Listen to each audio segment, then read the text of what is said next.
ओम श्री शक्ति नमः। ओम श्री शक्ति नमः। ओम श्री शक्ति नमः। ओम श्री शक्ति नमः। सीता का आगमन, यज्ञ का आरंभ, अश्व की मुक्ति, उसके पूर्व जन्म की कथा, यज्ञ का उपसंहार और राम भक्ति तथा अश्वमेध कथा सर्वं की महिमा।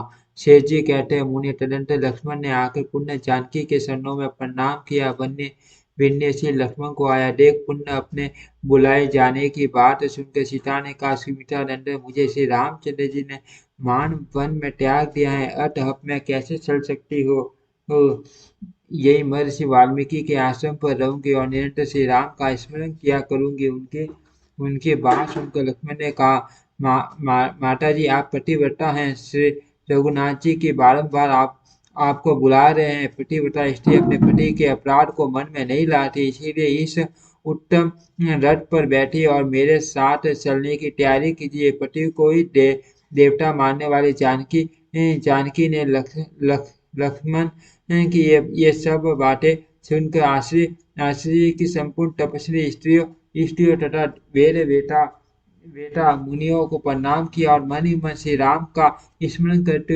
हुए वे रथ पर बैठकर अयोध्यापुरी की ओर चली। उस समय उन्होंने बहुमूल्य वस्त्र और आभूषण धारण किए थे। कर्मस नगरी में पहुंचकर वे सरयू नदी के तट पर गई, जहां स्वयं श्री रघुनाथ जी विराजमान थे। पार्थिवत्य में तट पर रहने वाली सुंदरी सीता वहां जाकर रथ से उतर गई और लक्ष्मण के साथ श्री रामचंद्र जी के समीप पहुंचकर उनके चरणों में लग गई। प्रेम विला जानकी को आई देख श्री रामचंद्र जी बोले, साध्वी इस समय आपके साथ मैं यज्ञ की समाप्ति करूंगा। तत्पश्चात सीता महर्षि वाल्मीकि तथा अन्य अन्य ब्रह्म ऋषियों को नमस्कार करके माताओं के चरणों में प्रणाम करने के लिए उत्कंठा पूर्वक उनके पास गई। वीर पुत्रों को जन्म देने वाली अपनी प्यारी बहू जानकी को आता देख कौशल्या को बड़ा हर्ष हुआ। उन्होंने सीता को बहुत आशीर्वाद दिया। कैकेयी ने भी विदेह नंदिनी को अपने चरणों में प्रणाम करते देख कर आशीर्वाद देते हुए कहा, बेटी आप अपने पति और पुत्रों के साथ चिरकाल तक जीवित रहो। इसी प्रकार सुमित्रा ने भी पुत्रवती जानकी को अपने पैर पर पड़ी देख उत्तम आशीर्वाद प्रदान किया। श्री रामचंद्र जी की प्यारी पत्नी सती साध्वी सीता सबको प्रणाम करके बहुत प्रसन्न हुए। श्री रघुनाथ जी की धर्म पत्नी को उपस्थित देख महर्षि को कुंभज ने सोने की सीता को हटा दिया और उसकी जगह उन्हीं को बिठाया। उस समय यज्ञ मंडप में सीता के साथ बैठे हुए श्री चंद्र जी की बड़ी शोभा हुई। फिर उत्तम समय आने पर श्री रघुनाथ जी ने यज्ञ का कार्य आरंभ किया। उन्होंने उत्तम बुद्धि वाले वशिष्ठ से पूछा, स्वामी अब ये श्रेष्ठ यज्ञ में कौन सा आवश्यक कर्तव्य बाकी रह गया है। राम की बात सुनकर मां बुद्धिमान गुरुदेव ने कहा, अब आपको ब्राह्मणों की संतोषजनक पूजा करनी चाहिए। ये सुनकर श्री रामचंद्र जी ने महर्षि कुंभज को पूज्य मानकर सबसे पहले उन्हीं का पूजन किया। रतन और सुरवनों के आने को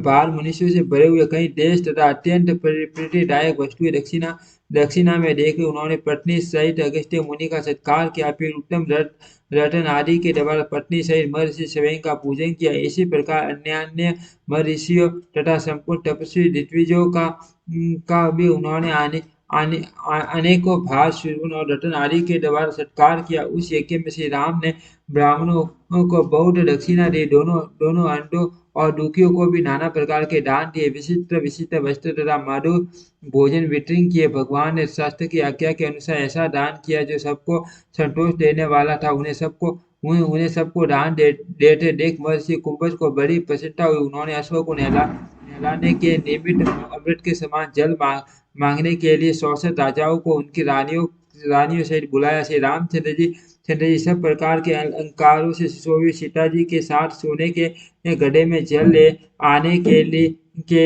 लिए उनके पीछे मांडवी के साथ भरत उर्मिला के साथ लक्ष्मण श्रुति कीर्ति के साथ शत्रुघ्न कांतिमति के साथ पुष्कर कोमला के साथ लक्ष्मी निधि मां मूर्ति के साथ विभीषण सुमनो हारी के साथ सूरत तथा मोहना के साथ सुग्रीव भी चले। इसी प्रकार और कई राजाओं को वशिष्ठ ऋषि ने भेजा। उन्होंने स्वयं भी शीतल एवं पवित्र जल से भरी हुई शरीर में जाकर वेद मंत्र के द्वारा उसके जल को आमंत्रित किया। वे बोले, हे हे जल, आप संपूर्ण लोगों की रक्षा करने वाले श्री रामचंद्र जी के यज्ञ यज्ञ के लिए निश्चित किए हुए इस अश्व को पवित्र करो। मुनि मुनि के अभिमंत्रित किए हुए उस जल को राम आदि सभी राज्य ब्राह्मणों द्वारा सुंस्कृत यज्ञ मंडप में ले आए। उस निर्मल जल से दूध के समान श्वेत अश्व को नहलाकर महर्षि कुंभज ने मंत्री द्वारा राम के हाथ से उसे अभिमंत्रित कराया। श्री रामचंद्र जी अश्व को लक्ष्य करके बोले, माँ बाप ब्राह्मणों से भरे हुए इस यज्ञ मंडप में आप मुझे पवित्र करो। ऐसा कहकर श्री राम ने सीता के साथ उस अश्व का स्पर्श किया। उस समय संपूर्ण ब्राह्मणों को कौतूहलवश यह बड़ी विचित्र बात मालूम पड़ी। वे आपस में कहने लगे, आओ, जिनके नाम का स्मरण करने से मनुष्य बड़े बड़े पापों से छुटकारा पा जाते हैं, वे ही श्री रामचंद्र जी ये क्या कह रहे हैं कि क्या अश्व इन्हें पवित्र करेगा। यज्ञ मंडप में श्री राम के हाथ का स्पर्श होते ही उस अश्व ने पशु शरीर का परित्याग करके तुरंत दिव्य रूप धारण कर लिया। घोड़े का शरीर छोड़कर दिव्य रूपधारी मनुष्य के रूप में प्रकट हुए। उस अश्व को देखकर यज्ञ में आए हुए सब लोगों को बड़ा विस्मय हुआ। यद्यपि श्री रामचंद्र जी स्वयं सब कुछ जानते थे, तो भी सब लोगों को इस रहस्य का ज्ञान कराने के लिए उन्होंने पूछा, दिव्य शरीर धारण करने वाले पुरुष आप कौन हो? अश्व योनि में क्यों पड़े थे तथा इस समय क्या करना चाहते हो, ये सब बातें बताओ। राम की बात सुनकर दिव्य रूपधारी पुरुष ने कहा, भगवान, आप बार और भीतर सर्वत्र व्याप्त हैं, आपसे कोई बात छिपी नहीं है। फिर भी यदि पूछ रहे हैं तो मैं आपसे सब कुछ ठीक ठीक बता रहा हूँ। पूर्व जन्म में मैं एक परम परम धर्मात्मा ब्राह्मण था, किंतु मुझसे एक अपराध हो गया। माँ बाप, एक दिन मैं पाप हारिनी सरयू के तट पर गया और वहां स्नान पितरों का तर्पण और विधि पूर्वक दान करके वेदोक्त रीति से आपका ध्यान करने लगा। महाराज, उस समय मेरे पास बहुत से मनुष्य आए और उन सब को ठगने के लिए मैंने कई प्रकार का दंभ प्रकट किया। इसी समय महातेजस्वी महर्षि दुर्वासा अपनी इच्छा के अनुसार पृथ्वी पर विचरते हुए वहां आए और सामने खड़े होकर मुझ दंभी को देखने लगे।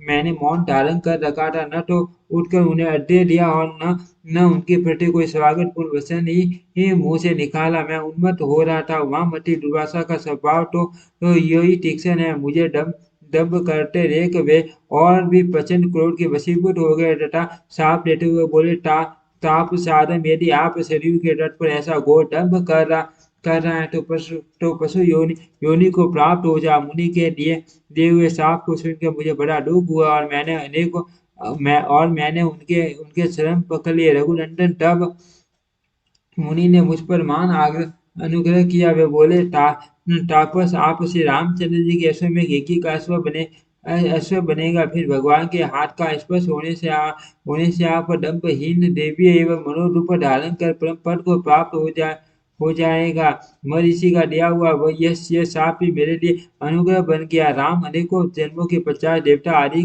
आदि के लिए भी जिसकी प्राप्ति होनी कठिन है, वही आपकी अंगुलियों का अत्यंत दुर्लभ स्पर्श आज मुझे प्राप्त हुआ है। महाराज, अब आज्ञा दीजिए, मैं आपकी कृपा से मदद पद को प्राप्त हो रहा हूँ। जहाँ न शोक है, न जरा, न मृत्यु है, न काल विलास उस स्थान को जाता हूँ। राजन, ये सब आपका ही प्रसाद है। ये कहकर उसने रघुनाथ जी की परिक्रमा की और श्रेष्ठ विमान पर बैठकर भगवान के शरणों की कृपा से वह उनके सनातन धाम को चला गया। उस दिव्य पुरुष की बातें सुनकर अन्य साधारण लोगों को भी श्री रामचंद्र जी की महिमा का ज्ञान हुआ और वे सबके सब परस्पर आनंद मगन होकर बड़े विस्मय से मैं पढ़े। माँ बुद्धिमान बात से आयन जी, सुनिए, दम पूर्वक स्मरण करने पर भी भगवान श्री हरि मोक्ष प्रदान करते हैं। फिर यदि दम्भ छोड़कर उनका भजन किया जाए तब तो कहना ही क्या। जैसे भी हो, श्री रामचंद्र जी का निरंतर स्मरण करना चाहिए, जिससे उस परम पद की प्राप्ति होती है जो देवता आदि के लिए भी दुर्लभ है। अश्व की मुक्ति रूप विचित्र व्यापार देखकर मुनियों ने अपने को भी कृतार्थ समझा, क्योंकि वे स्वयं ही श्री रामचंद्र जी के चरणों के दर्शन और और क्रस्पस से पवित्र हो रहे थे। तदंतर मुनि से वशिष्ठ जी, जो संपूर्ण देवताओं का मनोभाव समझने में निपुण थे, बोले, रघुनंदन, आप देवताओं को कपूर भेंट कीजिए, जिससे वे स्वयं स्वयं प्रत्यक्ष प्रत्यक्ष प्रकट होकर हविष्य ग्रहण करेंगे। यह सुनकर श्री रामचंद्र जी ने देवताओं की प्रसन्नता के लिए शीघ्र ही बहुत सुंदर सुंदर कपूर अर्पण किया। इससे महर्षि वशिष्ठ के हृदय में बड़ी प्रसन्नता हुई और उन्होंने अद्भुत रूपधारी देवताओं का आह्वान किया। मुनि के आह्वान करने पर एक ही क्षण में संपूर्ण देवता अपने अपने परिवार सहित वहां आ पहुंचे। शेष जी कहते हैं, मुने, उस यज्ञ में दी जाने वाली हवि हवि श्री रामचंद्र जी की दृष्टि पड़ने से अति पवित्र हो गई थी। देवताओं से इंद्र उसका उसका आस्वादन करने लगे। उन्हें तृप्ति नहीं होती थी, अधिक लेने की इच्छा बनी रहती थी। नारायण, महादेव, ब्रह्मा, वरुण, कुबेर तथा अन्य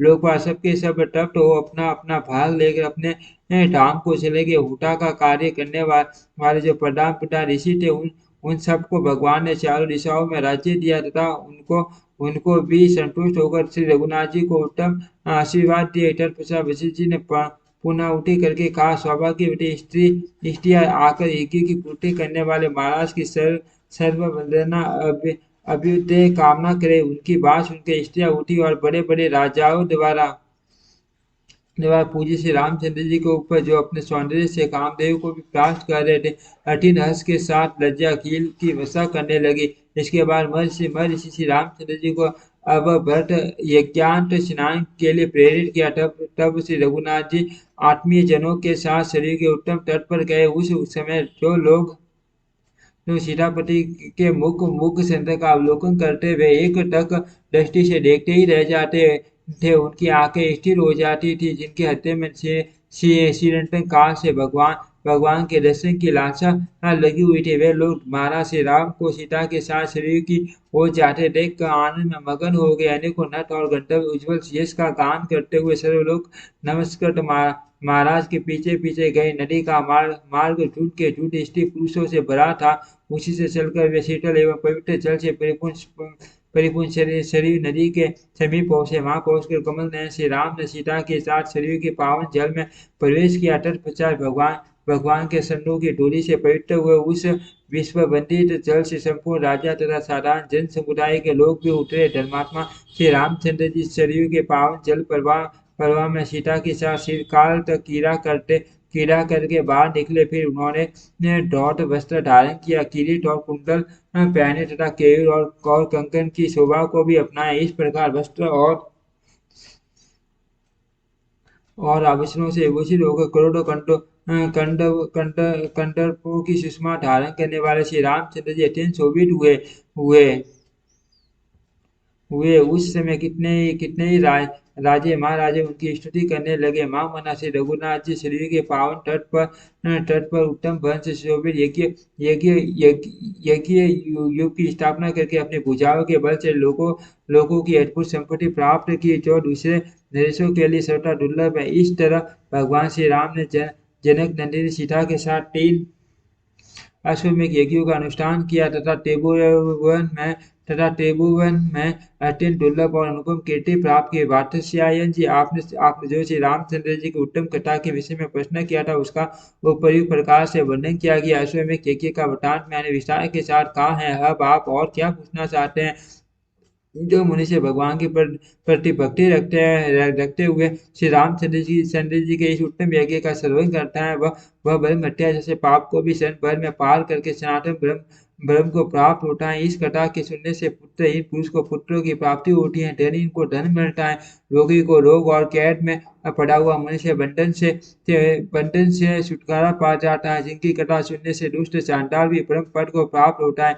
उन्हीं श्री रामचंद्र जी की भक्ति में यदि श्रेष्ठ ब्राह्मण प्रवृत्त हो तो उसके लिए उसके लिए क्या कहना। महाभाग श्री राम का स्मरण करके पापी भी उसे परम पद या परम सबक को प्राप्त होते हैं, जो इंद्र आदि देवताओं के लिए भी दुर्लभ है। संसार में वे मनुष्य धन्य है जो श्री रघुनाथ जी का स्मरण करते हैं। वे लोग प्रसन्न भर में इस संसार समुद्र को पार करके अक्षय सुख को प्राप्त होते हैं। इस अश्वमेध की कथा को सुनकर वासकों को 2 लोग गौ प्रदान करे तथा वस्त्र अलंकार और भोजन आदि के द्वारा द्वारा उसका उसका तथा उसकी पत्नी का सत्कार करे। ये कथा ब्रह्म हत्या हत्या की राशि का विनाश करने वाली हैं। जो लोग इसका श्रवण करते हैं वे देव दुर्लभ परम पद को प्राप्त होते हैं। ओम श्री शक्ति नमः। ओम श्री शक्ति नमः।